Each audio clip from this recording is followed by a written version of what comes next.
रूह अफ़ज़ा शरबत जिहाद नहीं कर रहा है। अब आप सोच रहे होंगे कि ये मैं क्या बोल रहा हूँ।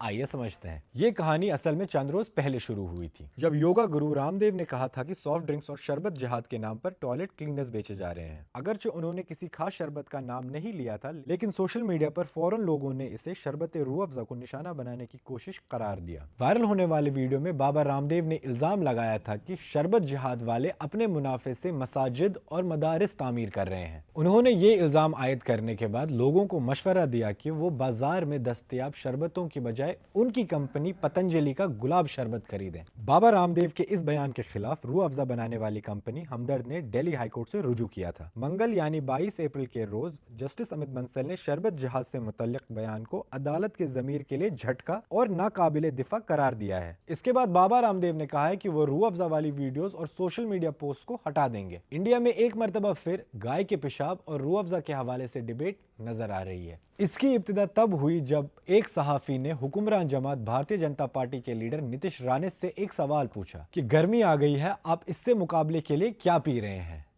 रूह अफ़ज़ा या गुलाब शरबत।